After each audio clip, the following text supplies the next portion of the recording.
केंद्रीय कर्मचारियों के लिए डीओपीटी ने बहुत ही महत्वपूर्ण आदेश जारी किया है। कर्मचारियों के वेतन, भत्तों और नियमों को लेकर सरकार की तरफ से कुछ दिशा निर्देश जारी किए गए हैं, जिसकी जानकारी आप लोगों को इस लेख के माध्यम से मिलने वाली है। तो चलिए सभी खबरों को विस्तार से जान लेते हैं। कुछ समय पहले केंद्रीय कर्मचारियों के लिए डीओपीटी ने आदेश जारी किया था और कहा था कि कर्मचारियों को अपने चल अचल संपत्ति की जानकारी केंद्र सरकार को देनी होगी, लेकिन बहुत सारे कर्मचारी इसकी जानकारी नहीं देते हैं। उसी को लेकर अब एक बार फिर से एक महत्वपूर्ण सर्कुलर डीओपीटी की तरफ से जारी किया गया है और कहा गया है कि जो कर्मचारी इसकी जानकारी नहीं देते हैं उनके ऊपर सख्त कार्रवाई किया जाए। कर्मचारियों के लिए बायोमेट्रिक अटेंडेंस अनिवार्य। केंद्रीय कर्मचारियों को अब बायोमेट्रिक अटेंडेंस अनिवार्य कर दिया गया है। कोरोना के बाद बहुत सारे कर्मचारी बायोमेट्रिक अटेंडेंस ना करके मैन्युअल अटेंडेंस लगाते थे।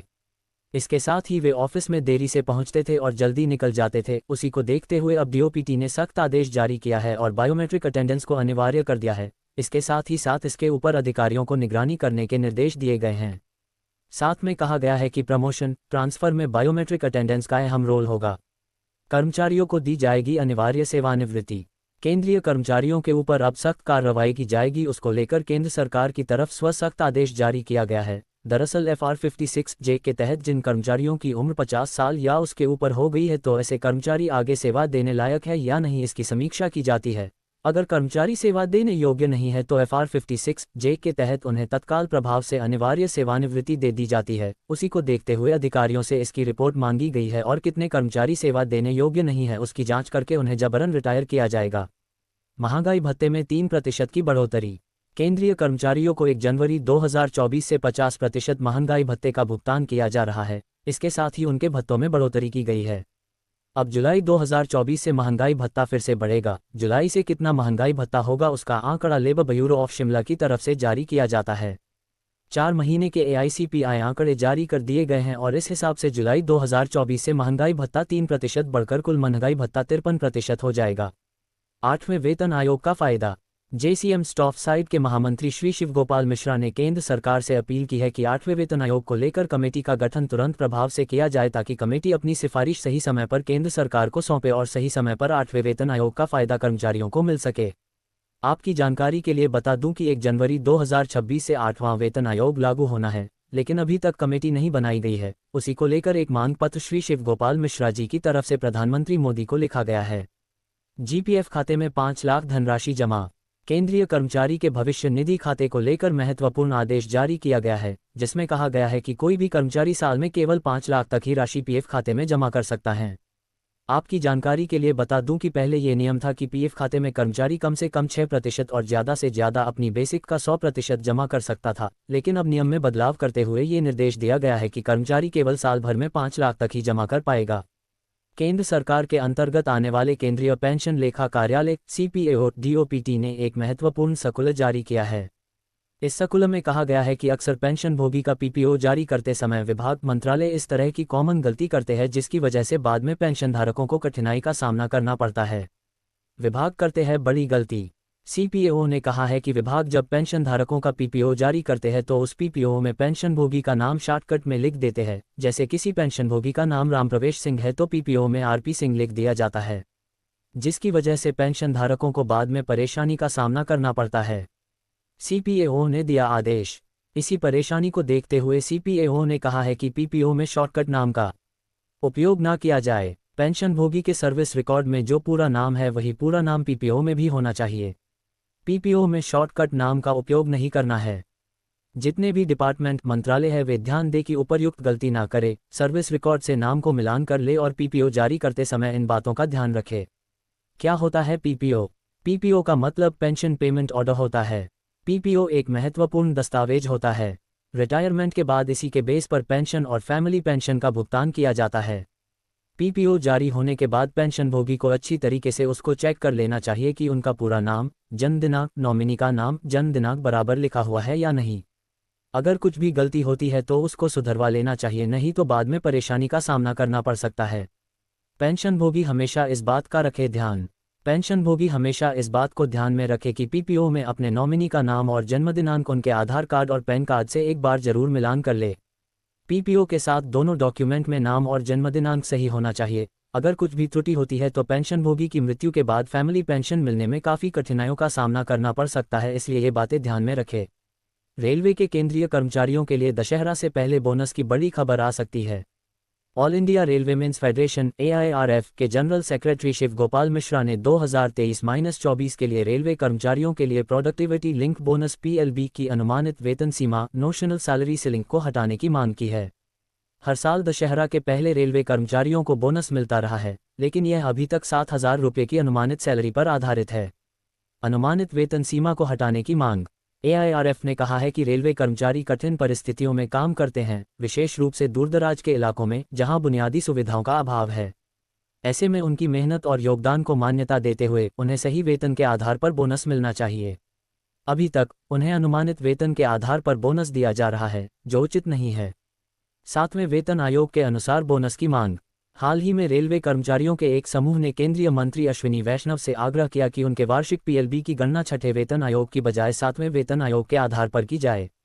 भारतीय रेलवे कर्मचारी महासंघ IREF के राष्ट्रीय महासचिव सर्वजीत सिंह ने कहा कि PLB की गणना 7,000 रुपये प्रति माह के न्यूनतम वेतन के आधार पर होती है, जबकि 7वें वेतन आयोग के तहत यह न्यूनतम वेतन 18,000 रुपये है, जो 2016 से लागू है। बोनस कैलकुलेशन बदलने की मांग।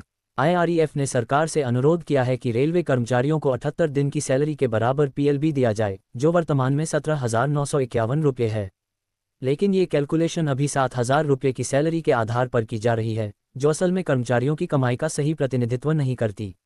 न्यूनतम बेसिक सैलरी 18,000 रुपये होने के कारण 78 दिन का बोनस 46,159 रुपये होना चाहिए। बोनस की गणना पर विवाद। इस साल भारतीय रेलवे ने पिछले साल के 1,312 मीट्रिक टन की तुलना में 1,591 मीट्रिक टन का रिकॉर्ड माल लदान किया, जो कर्मचारियों की कड़ी मेहनत को दर्शाता है। हालांकि वित्त मंत्रालय के दबाव में रेलवे बोर्ड ने बोनस के दिनों को घटाकर 76 करने का प्रस्ताव रखा था, लेकिन AIRF के कड़े विरोध के बाद अधिकारियों ने 78 दिन के बोनस पर सहमति जताई। अब AIRF ने सभी रेलवे कर्मचारियों से अपील की है कि वे अनुमानित सैलरी सीलिंग को हटाने के लिए एकजुट हों और जोर देकर कहा कि PLB की गणना असल वेतन के आधार पर की जानी चाहिए। कर्मचारियों और पेंशन धारकों के ग्रेच्युटी को लेकर बहुत ही बड़ी खुशखबरी आ चुकी है। सारे अटकलों पर विराम लगाते हुए केंद्र सरकार DOPPW ने ग्रेच्युटी की अधिकतम लिमिट बढ़ा दी है। कयास लगाए जा रहे थे कि 50% महंगाई भत्ता होने पर भत्तों में बढ़ोतरी नहीं होगी क्योंकि 50% दा बेसिक में मर्ज होगा, लेकिन अब इस पर विराम लगा दिया गया है। 30 अप्रैल 2024 को एक आदेश जारी किया गया था जिसमें ग्रेच्युटी की अधिकतम लिमिट 20 लाख से बढ़ा के 25 लाख रुपये कर दिया गया था, लेकिन बाद में दिनांक 7 मई 2024 को इस आदेश को निरस्त कर दिया गया। इसका कारण बताते हुए एक अधिकारी ने बताया कि जब तक केंद्र सरकार की तरफ से इसको लेकर कोई आधिकारिक आदेश नहीं आता तब तक हम इसमें बढ़ोतरी का आदेश जारी नहीं कर सकते। आखिरकार अब केंद्र सरकार की तरफ से इसको लेकर महत्वपूर्ण आदेश 30 मई 2024 को जारी कर दिया गया है। अधिकारियों को होगा इसका फायदा।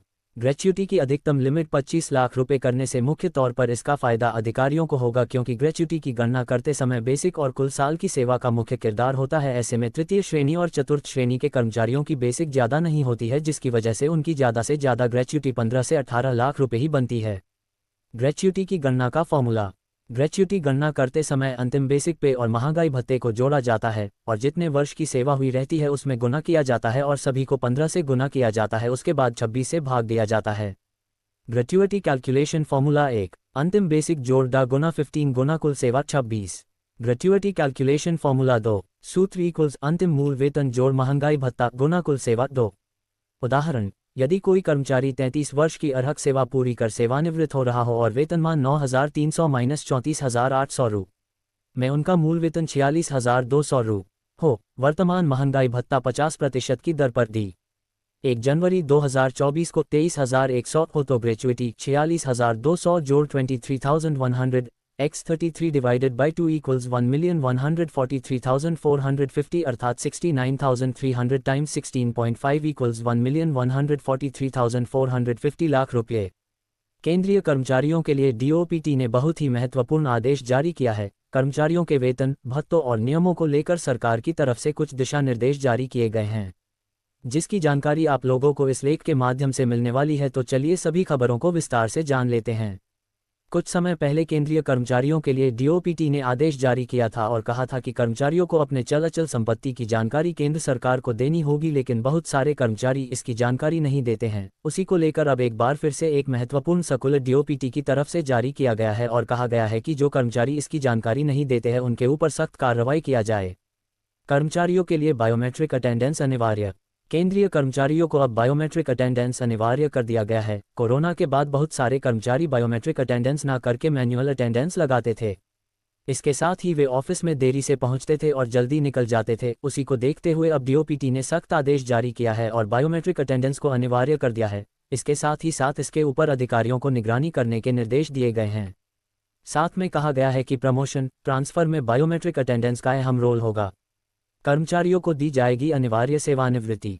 केंद्रीय कर्मचारियों के ऊपर अब सख्त कार्रवाई की जाएगी, उसको लेकर केंद्र सरकार की तरफ सख्त आदेश जारी किया गया है। दरअसल FR 56J के तहत जिन कर्मचारियों की उम्र 50 साल या उसके ऊपर हो गई है तो ऐसे कर्मचारी आगे सेवा देने लायक है या नहीं, इसकी समीक्षा की जाती है। अगर कर्मचारी सेवा देने योग्य नहीं है तो FR 56J के तहत उन्हें तत्काल प्रभाव से अनिवार्य सेवानिवृत्ति दे दी जाती है। उसी को देखते हुए अधिकारियों से इसकी रिपोर्ट मांगी गई है और कितने कर्मचारी सेवा देने योग्य नहीं है उसकी जांच करके उन्हें जबरन रिटायर किया जाएगा। महंगाई भत्ते में 3% की बढ़ोतरी।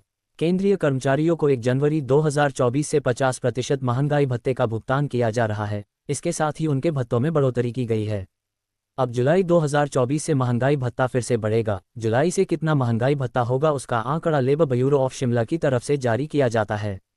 4 महीने के AICPI आंकड़े जारी कर दिए गए हैं और इस हिसाब से जुलाई 2024 से महंगाई भत्ता 3% बढ़कर कुल महंगाई भत्ता 53% हो जाएगा।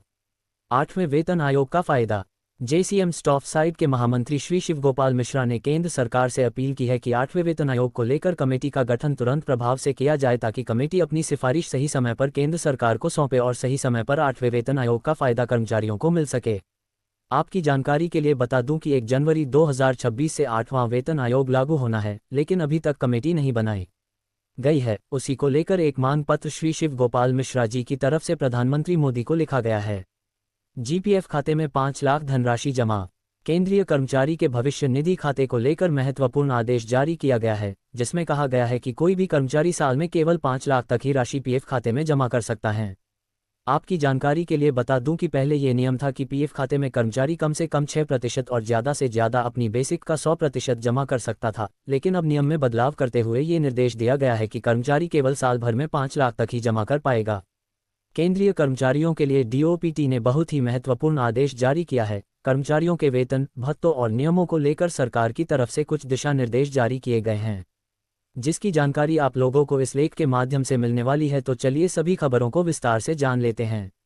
कुछ समय पहले केंद्रीय कर्मचारियों के लिए DOPT ने आदेश जारी किया था और कहा था कि कर्मचारियों को अपने चल अचल संपत्ति की जानकारी केंद्र सरकार को देनी होगी, लेकिन बहुत सारे कर्मचारी इसकी जानकारी नहीं देते हैं। उसी को लेकर अब एक बार फिर से एक महत्वपूर्ण सर्कुलर DOPT की तरफ से जारी किया गया है और कहा गया है कि जो कर्मचारी इसकी जानकारी नहीं देते हैं उनके ऊपर सख्त कार्रवाई किया जाए। कर्मचारियों के लिए बायोमेट्रिक अटेंडेंस अनिवार्य। केंद्रीय कर्मचारियों को अब बायोमेट्रिक अटेंडेंस अनिवार्य कर दिया गया है। कोरोना के बाद बहुत सारे कर्मचारी बायोमेट्रिक अटेंडेंस ना करके मैन्युअल अटेंडेंस लगाते थे। इसके साथ ही वे ऑफिस में देरी से पहुंचते थे और जल्दी निकल जाते थे। उसी को देखते हुए अब DOPT ने सख्त आदेश जारी किया है और बायोमेट्रिक अटेंडेंस को अनिवार्य कर दिया है। इसके साथ ही इसके ऊपर अधिकारियों को निगरानी करने के निर्देश दिए गए हैं। साथ में कहा गया है कि प्रमोशन, ट्रांसफर में बायोमेट्रिक अटेंडेंस का अहम रोल होगा। कर्मचारियों को दी जाएगी अनिवार्य सेवानिवृत्ति। केंद्रीय कर्मचारियों के ऊपर अब सख्त कार्रवाई की जाएगी, उसको लेकर केंद्र सरकार की तरफ सख्त आदेश जारी किया गया है। दरअसल FR 56J के तहत जिन कर्मचारियों की उम्र 50 साल या उसके ऊपर हो गई है तो ऐसे कर्मचारी आगे सेवा देने लायक है या नहीं, इसकी समीक्षा की जाती है। अगर कर्मचारी सेवा देने योग्य नहीं है तो FR 56J के तहत उन्हें तत्काल प्रभाव से अनिवार्य सेवानिवृत्ति दे दी जाती है। उसी को देखते हुए अधिकारियों से इसकी रिपोर्ट मांगी गई है और कितने कर्मचारी सेवा देने योग्य नहीं है उसकी जांच करके उन्हें जबरन रिटायर किया जाएगा। महंगाई भत्ते में 3% की बढ़ोतरी। केंद्रीय कर्मचारियों को 1 जनवरी 2024 से 50% महंगाई भत्ते का भुगतान किया जा रहा है। इसके साथ ही उनके भत्तों में बढ़ोतरी की गई है। अब जुलाई 2024 से महंगाई भत्ता फिर से बढ़ेगा। जुलाई से कितना महंगाई भत्ता होगा उसका आंकड़ा लेबर ब्यूरो ऑफ शिमला की तरफ से जारी किया जाता है। 4 महीने के AICPI आंकड़े जारी कर दिए गए हैं और इस हिसाब से जुलाई 2024 से महंगाई भत्ता 3% बढ़कर कुल महंगाई भत्ता 53% हो जाएगा। 8वें वेतन आयोग का फायदा। JCM स्टाफ साइड के महामंत्री श्री शिव गोपाल मिश्रा ने केंद्र सरकार से अपील की है कि 8वें वेतन आयोग को लेकर कमेटी का गठन तुरंत प्रभाव से किया जाए ताकि कमेटी अपनी सिफारिश सही समय पर केंद्र सरकार को सौंपे और सही समय पर 8वें वेतन आयोग का फायदा कर्मचारियों को मिल सके। आपकी जानकारी के लिए बता दूं कि 1 जनवरी 2026 से 8वां वेतन आयोग लागू होना है, लेकिन अभी तक कमेटी नहीं बनाई गई है। उसी को लेकर एक मांग पत्र श्री शिव गोपाल मिश्रा जी की तरफ से प्रधानमंत्री मोदी को लिखा गया है। जीपीएफ खाते में 5 लाख धनराशि जमा। केंद्रीय कर्मचारी के भविष्य निधि खाते को लेकर महत्वपूर्ण आदेश जारी किया गया है, जिसमें कहा गया है कि कोई भी कर्मचारी साल में केवल 5 लाख तक ही राशि पीएफ खाते में जमा कर सकता है। आपकी जानकारी के लिए बता दूं कि पहले ये नियम था कि पीएफ खाते में कर्मचारी कम से कम 6% और ज़्यादा से ज़्यादा अपनी बेसिक का 100% जमा कर सकता था, लेकिन अब नियम में बदलाव करते हुए ये निर्देश दिया गया है कि कर्मचारी केवल साल भर में 5 लाख तक ही जमा कर पाएगा।